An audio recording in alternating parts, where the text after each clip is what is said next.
শ্রবণে মুক্তি ইউটিউব চ্যানেলে আপনাকে স্বাগতম। जय श्री राधे श्याम निताई गौरी बोल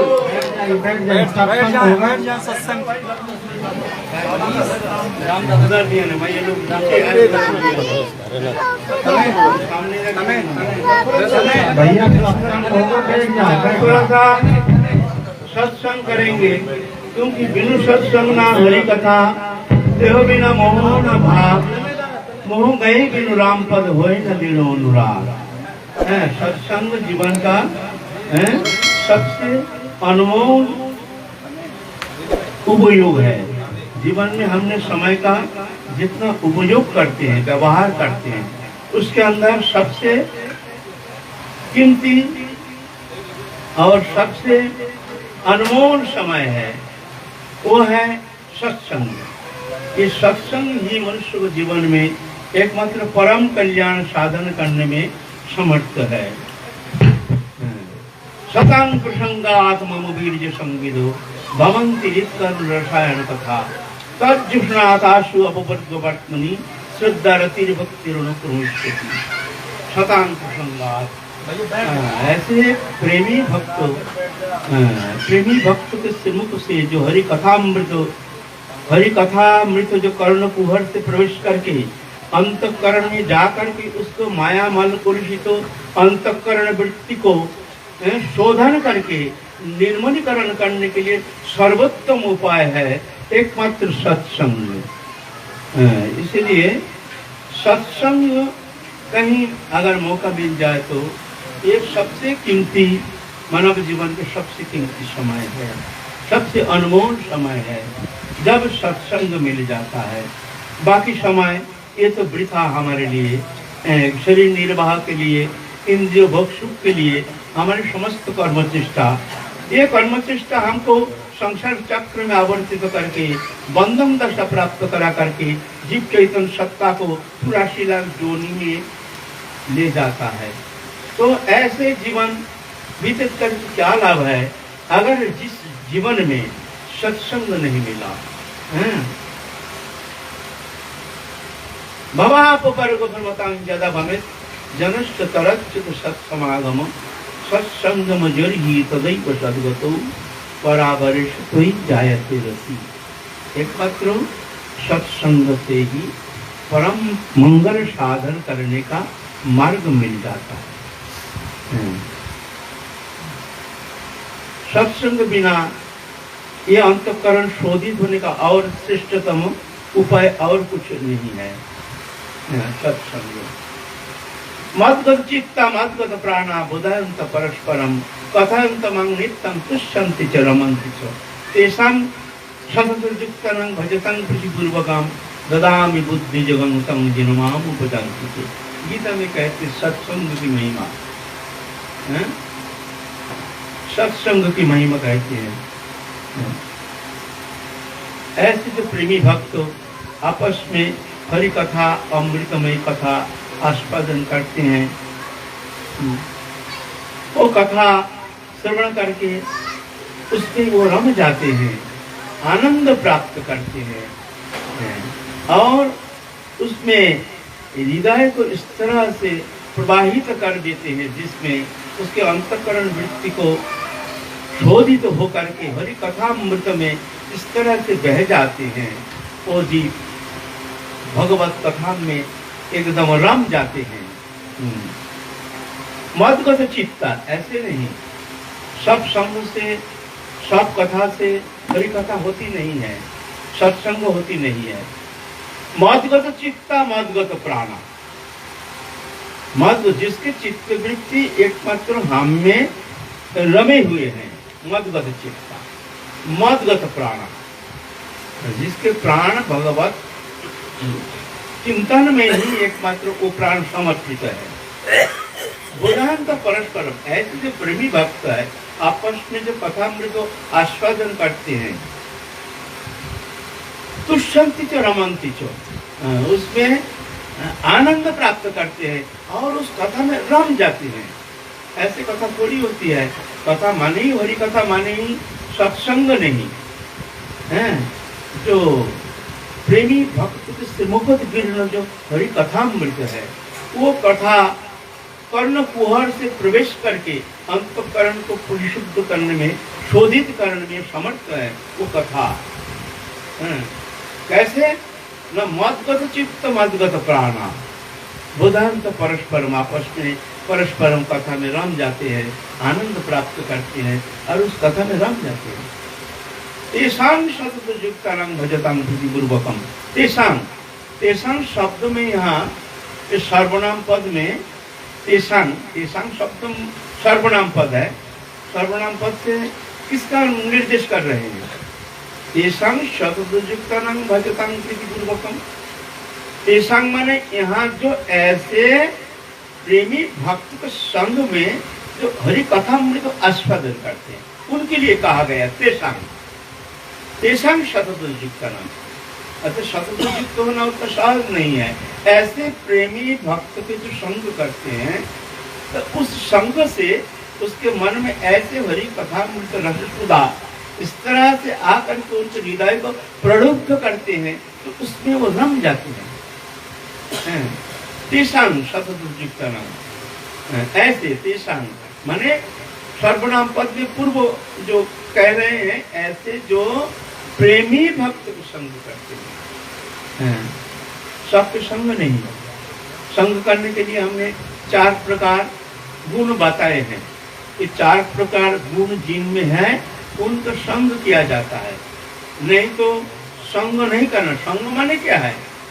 भाव के आदान प्रदान, मन के उनकी कथा, उनके जो आचरण, उनकी जो व्यवहार, उसमें वो हमारे हृदय में आकर के हमको कुछ प्रभावित करने में समर्थ है। ऐसे जो है इसको संग कहते हैं। साथ में उठना बैठना खाना पीना ये संग नहीं है। तो संग किसका करेंगे? कहते पहले 4 गुण होना जरूरी है। पहले सजातीय, सजातीय माने जो हमारे भजन पद्धति है तदनुसार उनकी भी ऐसे ही भजन पद्धति होनी चाहिए। माने हम मान लो राधा कृष्ण जुगल उपासक है और कोई दूसरा कोई उपासना मान लो ब्रह्मज्ञानी है, निर्गुण निर्विशेष ब्रह्म उपासक है महत है, वो भी महत है नहीं? जो हर संप्रदाय में महत व्यक्ति हो सकते हैं। महत तो गुण से होता है, महत गुण से होता है, संप्रदाय से नहीं। महंतस्ते समचित्त प्रशांत विमन्नव सुहृद साधवती, ये गुण जिनमें वो महत कहलाते हैं। तो कोई ब्रह्मज्ञानी है, निर्गुण निर्विशेष ब्रह्म उपासक है, वो भी महत हो सकते हैं, लेकिन ना उनका संग करना नहीं दोषणीय है। तो उनके संग के प्रभाव से तुम्हारे भीतर भगवान के सगुण उपासना पद्धति, हमारे इष्ट के प्रति जो एक प्रेममयी हमारी जो व्यवहार है, उनके प्रति हमारी जो एक भाव के आदान प्रदान है, शिव सेवक भाव है ना, प्रभु दास ऐसे संबंध है, तो ये संबंध नष्ट हो जाता है। ये ब्रह्मज्ञानी और निर्गुण निर्विशेष उपासना जो है वो आपको समझा देंगे जो ये सब बेकार, ये सब उपासना झूठ है। भगवान का नाम नहीं, गुण नहीं, रूप नहीं, लीला नहीं, भगवान तो निर्विशेष निर्गुण है, ये है ऐसे। इसीलिए सबका संग नहीं, सजातीय होनी चाहिए। सजातीय माने हमारी जो भजन पद्धति है तदनुसार उनके भजन पद्धति ऐसी होनी चाहिए, है ना? नहीं तो झमेला हो जाएगा, है ना? सजातीय स्निग्ध, अब आया स्निग्ध। स्निग्ध माने बहुत सुंदर तरह से कथा को इस तरह से आपके सामने सुंदर रूप से आपको कथा को इस तरह से परिवेशन करते हैं, जो क्रोधित नहीं होते हैं। उनको पक्ष प्रतिपक्ष करने से वो क्रोधित नहीं होते हैं। कोई यहाँ सत्संग करने गए हैं, हम 2-4 प्रश्न किए हैं, उस प्रतिपक्ष पक्ष प्रतिपक्ष विपक्ष उस ऐसे हो गया तो क्रोधित हो गया। तुम क्या जानते हो, क्या जानते हो, ऐसे ऐसे करके चित्त विक्षेप हो करके उसका भी चित्त विक्षेप हो गया, हमारा भी चित्त विक्षेप हो गया। तो इसलिए शांत स्निग्ध होना चाहिए, सजातीय स्निग्ध। फिर महत्तर, महत्तर माने आचरणशील, भजनशील, भजन करती हैं। जो भजन करते नहीं है उसके भजन में बहुत बहादुरी, बड़े बड़े बात कर सकते हैं, लेकिन भजन में अनुप्रवेश ना होने का कारण कथा में ना दम नहीं होता है, उसके कथा में ताकत नहीं। तो कथा के द्वारा किसी का अंतकरण को परिवर्तित करके, शोधित करके उसको वैराग्य उत्पन्न करना सहज नहीं है, उसके द्वारा संभव नहीं है। यहाँ से सुनेगा, यहाँ से निकल जाएगा। जो आचरण करते नहीं है, जो भजन करते नहीं है, तीव्र भजन नहीं करते हैं, देह दैहिक वस्तु पदार्थ में आसक्त है, हाँ कुछ किताबी विद्या, कुछ शास्त्र अध्ययन करनी है, कुछ ज्ञान भी है, ठीक है, बोलने में माहिर है, शब्द प्रयोग करने में बहुत कुशल है, नाना प्रकार शब्द शैली के द्वारा जनसाधारण का मनोरंजन करने में समर्थ है, लेकिन ना उस शब्द के द्वारा श्रोता का कल्याण होना, उनके मन में वैराग्य उत्पन्न होना, क्या भक्ति भाव वर्धित होना, या अंतःकरण शोधित होकर के एक भक्ति भावनामय होना, ये संभव नहीं है, होना संभव नहीं है। कथा सुनते रहिए ना, कोई परिवर्तन नहीं है ना। जो आचरणशील, जो अनुभव किए हैं, वो जो कथा कहते हैं उनमें दम रहता है, क्योंकि वो जानते हो, आचरण करके वहां प्रवेश किए हैं, देखे हैं। एक जन अमेरिका दर्शन करके आया है ना, और आपने इतिहास में, भूगोल में भी, जियोग्राफी में अपने अमेरिका संबंध में बहुत कुछ ज्ञान आपने जान लिया है, कौन शहर कहाँ है, कौन सा स्टेट कहाँ है, कौन सा नदी का पर्वत कहाँ है, अमेरिका संबंध आपका बहुत अच्छी धारणा है। लेकिन धारणा से क्या होता है, जो दर्शन करके आया, अमेरिका से आया है, उसका कथा में जो दम है, वो जो कहेंगे ना, जो अमेरिका ऐसा है, ऐसा है, तो सब सुनते हैं, हाँ अच्छा अच्छा अच्छा, मैंने इसको देख के आया है ना। अरे एक जन भूगोल में पढ़ा है, जियोग्राफी में पढ़ करके वो बोल रहा है, ये अमेरिका में रॉकी माउंटेन है, ये ऐसे है, वो शहर है, न्यूयॉर्क शहर है, बड़ी सिटी है, ऐसे भी कुछ ऐसे तो हम भी कह देंगे, आप भी कह देंगे। तो अनुभवशील, अनुभव किए हुए जो साधक भजन करते हैं, साधन करते हैं, अरे उनके कथा में दम होता है, शक्ति होती है, वो शक्ति जा करके और साधक के भीतर प्रवेश करके उसका हृदय को हिला देता है। ऐसा थोड़ी होता है, तमाशा है, ऐसा बोलने से ही कल्याण हो जाएगा। किताब में तो बहुत सारी ऐसे कथा, तो बहुत सुंदर सुंदर कथा हमको किताब में मिलता है, तो क्या जरूरत है हमको सत्संग में जाने का, क्यों किताब में भी मिलता है, वहाँ शब्द शैली बड़ी सुंदर, शास्त्र सिद्धांत तो बड़ी सुंदर ढंग से किताब में तो हमने लिखी हुई है ना, तो ऊपर जैसे ही हो जाता है, तो जानना है ना। तो ना, जो आचरणशील जो महत्पुरुष है, वो जो शब्द कहते हैं ना, उस शब्द में दम हो, उस शब्द में, चाहे विद्वत्ता हो चाहे ना हो, चाहे मूर्ति हो, लेकिन जो भी कहेंगे ना बहुत दमदार शब्द, तो आचरण किए हुए हैं, अनुभव किए हुए हैं। इसीलिए सजातीय स्निग्ध महत्तर होना जरूरी है, उनके संग करना चाहिए। फिर अनिंदु, किसी का निंदा नहीं करते, जो निंदा करते हैं चाहे कितना भी वो भजनानंदी हो, उनका संग कदापि नहीं करनी चाहिए, किसी का निंदा नहीं। क्यों, ये दृश्यमान जगत सब प्रभु का ही है, सब में प्रभु है। दृश्यमान जो भी जीव जगत जो भी देखते हैं सब प्रभु का ही अवस्थित है। भगवान श्रीमद् भागवत पुराण में बार बार कहे हैं, क्या कहे हैं, मनुष्यतानि भूतानि प्रणमेद बहुमानयन ईश्वर जीव कलाया प्रविष्ट भगवानेति। मनुष्यतानि भूतानि प्रणमेद बहुमानयन, मन के द्वारा मनुष्य एतानि भूतानि प्रणमेद, माने ये जीव जगत जिसको देख रहे हैं सबको प्रणाम करना, बहुमानयन बहुत सम्मान के साथ, ईश्वर जीव कलाया प्रविष्ट भगवानेति, भगवान जीव चैतन्य सत्ता रूप में सबके भीतर अनुप्रविष्ट है, इसीलिए सबको सम्मान के साथ प्रणाम करना है ना। ये श्रीमद् भागवत गीता आदि पुराण में बार बार इसका उल्लेख किए हैं। अथमं सर्वभूतेषु भूतात्मनां कृतालयम् अर्हय दानमानव मैत्री अभिन्न चक्षुषा अथो माम सर्वभूतेषु भूतात्मानां कृतालयम। भगवान कह रहे हैं अथो माम सर्वभूतेषु, मैं मेरे को सर्वभूतेषु भूतात्मानां कृतालयम, भूतात्मा रूप में कृत आलय, कृत आलय माने घर बना के माने ये पंचभौतिक शरीरधारी जो फिगर है, चौरासी लाख जोनी में जो शरीर है, ये कृत आलयम माने घर। जीवात्मा तो अलग है, तो चेतन है, लेकिन एक प्रकृति, जरूर प्रकृति, अपरा प्रकृति, एक प्रकृति अपरा प्रकृति में आकर के चेतन सत्ता तदात्म होकर के अपने को विलय करके हो गया जीव चैतन्य सत्ता, जीवात्मा। जीव रूपी आत्मा है, आत्मा बन गया जीव, हो गया जीवात्मा, दोनों मिलकर के हो गया जीवात्मा। इसको कहते हैं जीवात्मा। जीवात्मा क्यों कहते हैं भाई? जीव कहो या आत्मा कहो, एक कहो, है कहो आत्मा, नहीं तो करो जीव ना जीवात्मा। क्यों कहते हैं जीवात्मा? जीव अलग है, आत्मा अलग है, दोनों मिलकर के शरीरधारी, इसको कहते हैं जीवात्मा। श्रीमद् भागवत में इसका अलग व्याख्या की है कपिल देवभूति संवाद में। कपिल देवभूति संवाद में जीव भूतेन्द्रिय अंतकरणात् प्रधानात् जीव संगीता।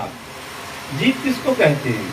भूतेन्द्रिय अंतकरण प्रधान, जो इसको जीव कहते हैं। भूत पंच महाभूत अग्नि जल आकाश वायु पृथ्वी, पंच महाभूत, इंद्रिय 10 इंद्रियों, 5 कर्मेंद्रिय, 5 ज्ञानेन्द्रिय, 5 कर्मेंद्रिय हस्त पदवाक पायु उपस्थ, 5 ज्ञानेन्द्रिय चक्षु कर्ण नासिका जीवता, 10 भूत इंद्रिय अंतकरण। अंतकरण कहते मन बुद्धि चित्त अहंकार, इसको लेकर के जो अहंकार करते हैं मैं हूँ, ये मैं हूँ और मेरा है, बस ये प्रधान को कहते हैं जीवात्मा, आत्म जीव। भूतेन्द्रिय अंतकरणात् प्रधानात् जीव संगीता, इसको कहते हैं जीव। ये प्रकृति है। और आत्मा का पृथक दृष्ट भगवान ब्रह्म संगीता, और आत्मा इससे अलग है, वह है भगवत चैतन्य सत्ता, पृथक दृष्ट भगवान ब्रह्म संगीत, दोनों मिलकर के जीवात्मा, जीव रूपी आत्मा बन करके संसार चक्र में खेल रहे हैं। तो कहते अथो मां सर्वभूतेषु भूतात्मानां कृतालयम। कृत आलय, कृत आलय माने घर बना के, घर माने ये पंचभौतिक शरीर रूपी घर। ये घर, ये मैं नहीं हूँ, मेरा नहीं है, मैं तो इससे अतीत हूँ, अलग हूँ, लेकिन शरीर में तादात्म्य के कारण शरीर को मान लिया मैंने, मैं हूँ शरीर, बस यही है माया। ये माया का जड़ है। इस शरीर में आत्मबुद्धि संसार का जड़ है। शरीर में आत्मबुद्धि माने मैं हूँ, इस कारण शरीर संबंधी वस्तु मेरा, पुत्र स्त्री पुत्र कुटुंब परिवार मेरा, स्त्री कुटुंब परिवार ये मेरा बुद्धि के कारण इनके सुख के लिए जो पैसा कौड़ी धन दौलत गृह मकान दुकान गाड़ी बाड़ी आदि जो है ये मेरा, ये सुख देता है इसलिए मेरा, ये सब धीरे धीरे धीरे धीरे इसका शाखा प्रशाखा सब व्यक्त हो गया है। मूल जड़ है शरीर में आत्मबुद्धि। प्रकृति क्रियमान निगुण काल मन सर्वस्व अहंकार विमूर्खता करता अहम ये मन्यते। बस ये मानने का कारण ये संसार चक्र में फंस गया। तो भगवान कहते हैं अथो मां सर्वभूतेषु भूतात्मानां कृतालयम। ये भूतात्कृत आलय माने घर बना के मैं ही उस घर में निवास कर रहा हूँ। ये जो घटघटवासी है अविनाशी है, जो अविनाशी घटघटवासी, जो घटघटवासी है ना, तो उन्हीं का ही सत्ता है। और अंतर्यामी रूप में उसकी भगवान ही सबके भीतर चैतन्य सत्ता रूप में है, वही विराजमान है। भूतात्मानां कृतालयम। तो मैं सब जीव में जो घर बना के जो देख रहे हो, घटघटवासी जीव चैतन्य सत्ता, सियाल कुत्ता बिल्ली गाधा घोड़ा मनुष्य बकरी जो भी है सब ये कृतालय मैंने घर बना के उस घर में अंतर्यामी में भगवान निवास कर रहे हैं। तो क्या करना चाहिए? तो और है दान मान मूर्ति कभी मिलो तो दान मान उपहार के द्वारा सब में अभेद जानना, जो मैं ही हूँ सब में।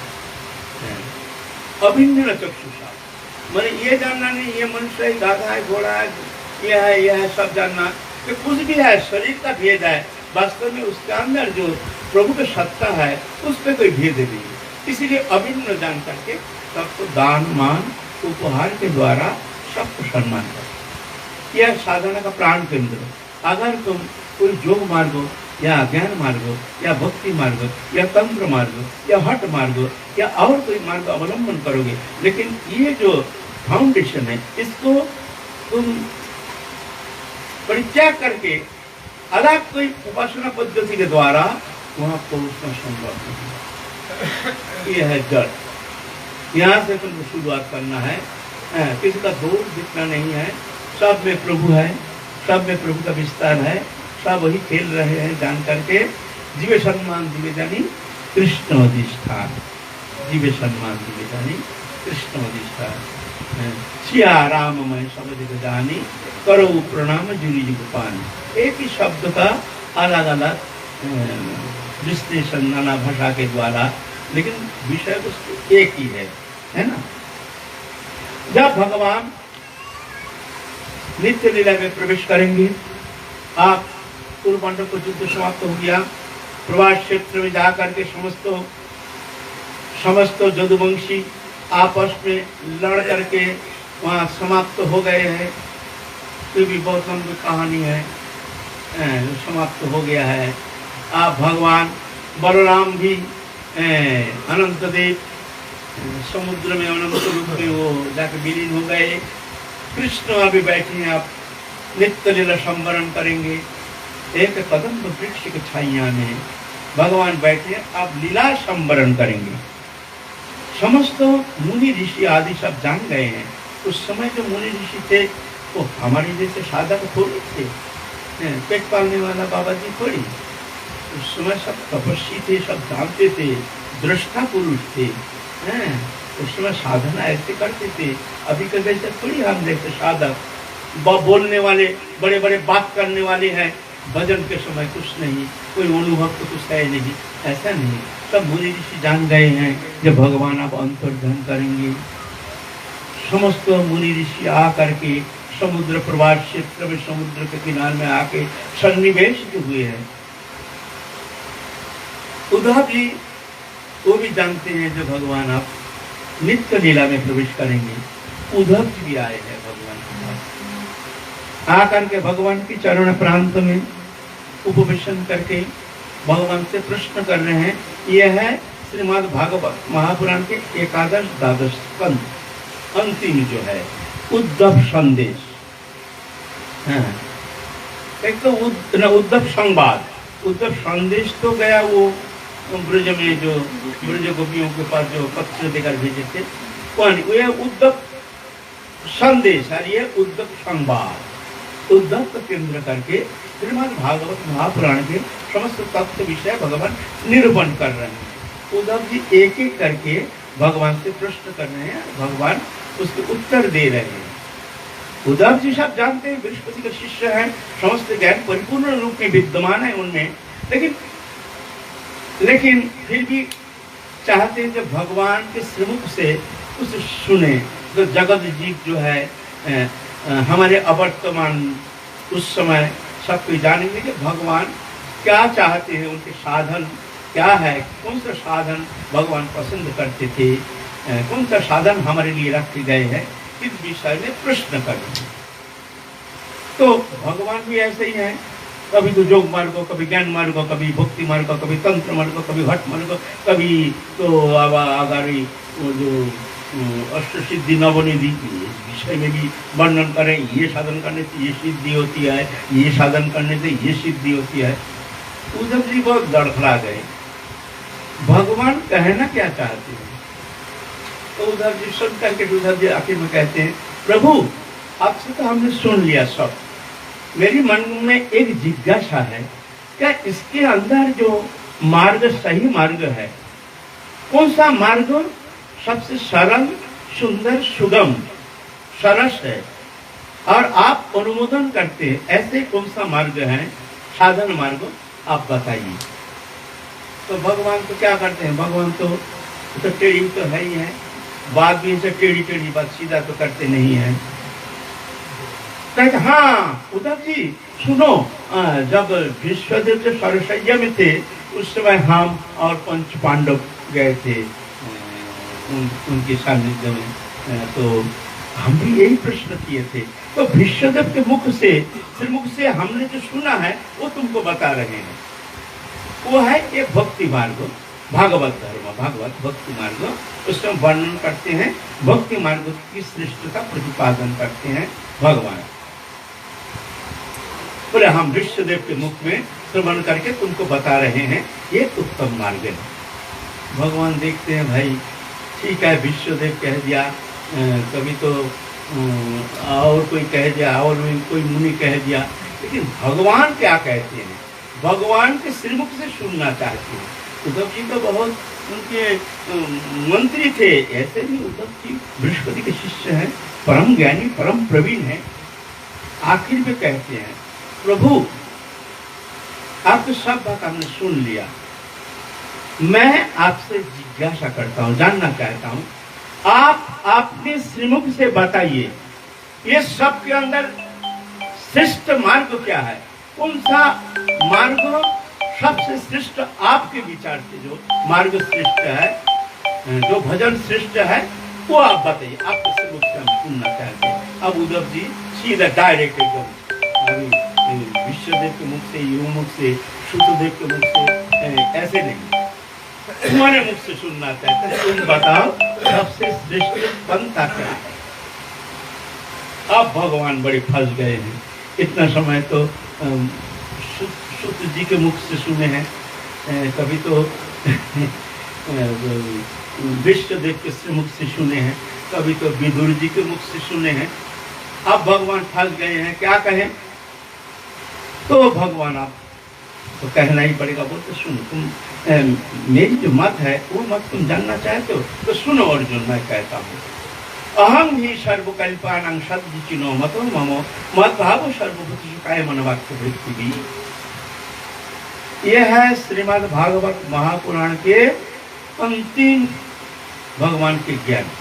इसके बाद जैसे गीता में सर्वधर्मान् परित्यज्य मामेकं शरणं व्रजो अहं त्वं सर्वपापेभ्यो मोक्षयिष्यामि मा शुचः। ये जो शब्द है ये गीता के अंतिम ज्ञान। इसके बाद भगवान ने और कोई उपदेश प्रदान किए नहीं।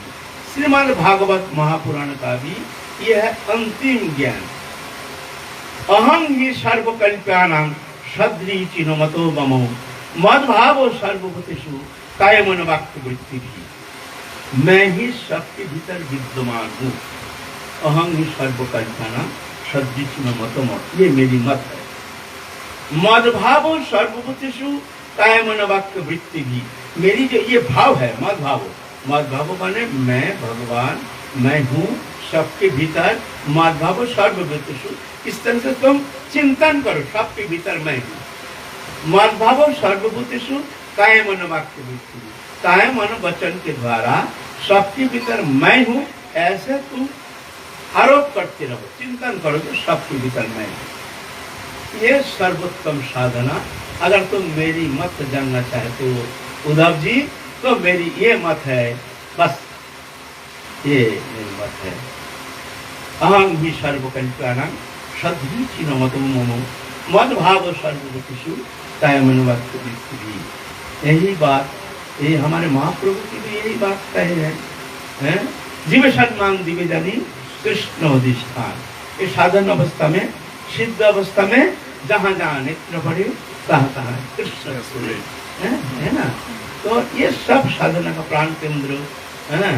कोई भी साधना करो, प्रेम साधना हो, योग साधना हो, कर्म अनुष्ठान करो या तुम ज्ञान मार्ग अपनाओ, लेकिन सब में ये एक अपरिहार्य जो ये साधन पद्धति है, सब में प्रभु है जान करके किसी का दोष देखना नहीं, किसी का हम भला कर नहीं सकते हैं क्योंकि हमारे उतना सामर्थ्य है नहीं। कोई बात नहीं, तुम भला नहीं कर सकते हो ना, बोले ना, तो एक काम करो, तुम किसी का बुरा नहीं करना, इतना करना। देखो मैं सबसे प्रेम कर नहीं सकता हूँ क्योंकि सबका आचरण सब में तुम हो, हम सुने हैं, लेकिन ये आचरण देख करके तुम्हारे भाव हमको रखना हमारे लिए संभव नहीं होता है, इसलिए हम सबसे प्रेम हम कर नहीं पाते हैं। सबसे प्रेम करना, माफ करना, हमसे प्रेम करना, सबसे प्रेम करना संभव नहीं है। तो ठीक है, कोई बात नहीं, तुम प्रेम नहीं कर सकते हो। किसी को देश नहीं करना है, इतना करना, किसी को देश नहीं, प्रेम मत करो, किसी को देश नहीं करना। देखो हम सबका प्रशंसा कर नहीं सकते क्योंकि हमारे दोष दृष्टि है, सबका दोष देखते हैं, इसका ये दोष, इसका ये दोष। मैं क्या करूं, लाख विचार करके भी मैं अपने ये दोष दृष्टि का परिवर्तन मैं कर नहीं पाता हूँ। और मैं दोष देखता हूँ, क्या करूं, दोष देखता हूँ। इसलिए मैं किसी से प्रेम नहीं कर पाता हूँ। अच्छा ठीक है, प्रेम मत करो, किसी को द्वेष मत करो। मैं किसी का प्रशंसा कर नहीं पाता हूँ क्योंकि हमारी दोष दृष्टि आती है। ठीक है, कोई बात नहीं, तुम कर नहीं पाते, कोई बात नहीं, प्रशंसा मत करो, किसी का निंदा मत करना, इतना करो, इतना करो, किसी का निंदा मत करना, इतना करो। तो ये जो निषेध मूलक है, कम से कम इसका तो हमको आचरण करना चाहिए। हम तो क्या करते हैं, किसी का थोड़ा सा दोष देखते हैं, बस मुंह को घुमा लेते हैं, उसके अंदर ये दोष, मुंह घुमा लेते। अरे तुम मुंह घुमाने क्या हुआ, उसका क्या फर्क पड़ा, तुम ही अपने को वंचित कर रहे हो। क्या बात है भाई, कोई दोषी हो, कैसी भी हो, दोष देखो तो अपना, गुण देखो तो दूसरा का। भगवान सबके अंदर गुण, उसका कुछ गुण दिए हैं, तो दूसरा का गुण देखो, अपना दोष देखो। तुमने अपने जीवन चढ़ी, तुम इसको पर्यालोचना करो, देखोगे तो तुम्हारे अंदर तुमने क्या क्या गलती किया है जीवन भर में। तुम्हारा आत्मा गवाही देगा जो तुम्हारे अंदर क्या क्या दोष है। लेकिन देखो हम इतना बेशरम है, इतना निर्लज्ज है, हम अपना दोष तो देखते नहीं, दूसरा का अंगुली उठाते हैं, दूसरे का अंगुली उठाते, एक अंगुली दिखाते, ये दोषी है, 3 अंगुली तुम्हारी तरफ झुका रहता है, तुम 3 गुण दोषी हो। जब हम किसी को एक अंगुली दिखाते हैं तो 3 अंगुली तुम्हारी तरफ झुका रहता है, तुम 3 गुण दोषी हो, है ना। इसलिए रामचरितमानस में तुलसीदास जी कहते हैं, सपनों नहीं देखे करो। बड़े सुंदर, हम सुदामा बाबा जी के चरण प्रांत में जब जाते थे, बाबा हमको बीच बीच ये शब्द सुनाते थे, बोले बाबा ये शब्द क्यों कहते हैं, सपनों नहीं देखे करो दोष। और वास्तव में बाबा ऐसे ही थे, किसी को दोष देखते ही नहीं थे। वास्तव में ऐसे अगर कोई हो गया, किसी का दोष दिखता नहीं है, मैं कहता हूँ अल्प साधना से बहुत जल्दी और राधा की कृपा प्राप्त करने में समर्थ हो जाएगा। ये निश्चित है, निश्चित है, निश्चित। बस हमारे नाव यहाँ जाके अटक जाती है, हमारे नाव यहाँ जाकर फंस जाती है, हमारे नाव यहाँ जाकर के डूब जाती है ना। तो किसी का दोष दिखना है ही नहीं, सबको प्रणाम करो, अच्छा ना लगे दूर रहो, लेकिन किसी का निंदा मत करो, किसी का दोष मत देखो, किसी का समालोचना मत करो, प्रेम मत करो, ठीक है, किसको द्वेष मत करो, प्रशंसा मत करो, कोई दोष नहीं, लेकिन किसी का निंदा मत करो, प्रेम मत करो, कोई बात नहीं, किसी को द्वेष मत करो। जय जय श्री राधे श्याम, हरि बोल। Subscribe to our YouTube channel. Thank you.